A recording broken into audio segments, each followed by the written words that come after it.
है। ये जो गाड़ी आप देख रहे हैं ये रोड रनर कहलाती है, जिसके ऊपर मुख्तलिफ एंटीनाज लगे देखे जा सकते हैं। ये गाड़ी एक चलता फिरता मोबाइल टावर है, यानी मोटरकेड में मौजूद तमाम गाड़ियों के वायरलेस इस रोड रनर के जरिए चलते हैं। प्रेसिडेंट को इंटरनेट इस्तेमाल करना हो या फिर किसी से फोन पे बात करनी हो, मोटरकेड का सारा कम्युनिकेशन सिस्टम इस रोड रनर के थ्रू चलता है। प्रेसिडेंट के कॉन्वॉय में एक एम्बुलेंस भी होती है। अगर इस पूरे मोटरकेड में कोई जख्मी हो जाए तो इस एम्बुलेंस में मौजूद डॉक्टर्स की टीम फौरन उसको फर्स्ट एड देती है। आखिर में आने वाली ये गाड़ी भी सीक्रेट सर्विस एजेंट्स की गाड़ी है जो बैकअप सपोर्ट का काम अंजाम देती है।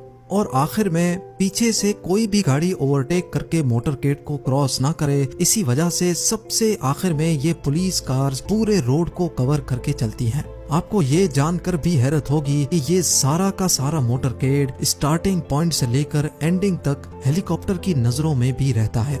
इस हेलीकॉप्टर में ऑटोमेटिक मशीन गन, स्नाइपर्स और सीक्रेट सर्विस के एजेंट्स पूरे कॉन्वॉय को मॉनिटर करते रहते हैं। लेकिन बात अभी यहाँ खत्म नहीं हुई। जैसा कि आप इस वीडियो में पहले भी जान चुके हैं कि मोटरकेड का इस्तेमाल सिर्फ तब किया जाता है जब प्रेसिडेंट को कहीं करीब जाना हो। पर अगर प्रेसिडेंट को आउट ऑफ कंट्री जाना हो तो फिर इस मिशन की मुश्किलात मजीद बढ़ जाती हैं। प्रेसिडेंट के फ्लाई करने से 2 दिन पहले उनकी दोनों लिमोजीन, सीक्रेट सर्विस की गाड़ियां और जैमर कार्स एक C-17 globemaster cargo plane में लोड करके भेजी जाती हैं। प्रेसिडेंट के फ्लाई करने वाले दिन वो व्हाइट हाउस से मरीन वन हेलीकॉप्टर में बैठकर एयर बेस की तरफ रवाना होते हैं। प्रेसिडेंट के इस्तेमाल में आने वाली हेलीकॉप्टर को मरीन वन कहा जाता है और ये हेलीकॉप्टर भी अकेले फ्लाई नहीं करता। एक जैसे 5 हेलीकॉप्टर्स एक ही साथ टेक ऑफ करते हैं ताकि किसी को भी ये पता ना लग सके कि प्रेसिडेंट कौन से हेलीकॉप्टर में सवार हैं। एयरबेस में लैंड करते ही यूएस एयरफोर्स के 2 मॉडिफाइड बोइंग 747 जहाज प्रेसिडेंट के इंतजार में पहले से ही खड़े होते हैं। जिस तरह मेरीन वन उस हेलीकॉप्टर को कहा जाता है जिसमें प्रेसिडेंट सवार होते हैं, इसी तरह जिस एयरप्लेन में प्रेसिडेंट सवार होते हैं उसको एयरफोर्स वन कहा जाता है। फ्लाइट के दौरान प्रेसिडेंट को किसी किस्म की भी मुश्किल का सामना ना करना पड़े, इसीलिए इस जहाज में प्रेसिडेंट की सेफ्टी और सिक्योरिटी की तमाम तर फैसिलिटीज मौजूद होती हैं,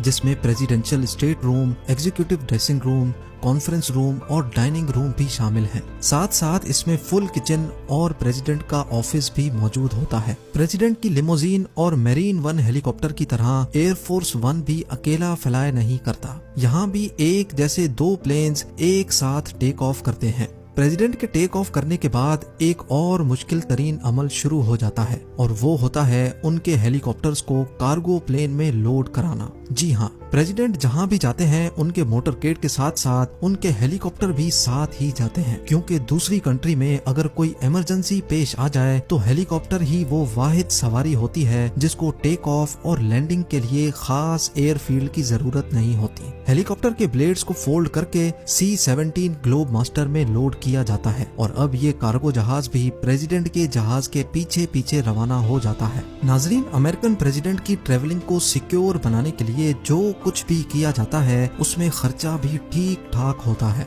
वेंडोवर प्रोडक्शंस की एक रिसर्च के मुताबिक वाशिंगटन DC में व्हाइट हाउस से लेकर न्यूयॉर्क सिटी में UN हेडक्वार्टर्स तक प्रेसिडेंट को पहुंचने में 1 घंटा लगता है और जिसमें टोटल $1,57,000 खर्च हो जाता है।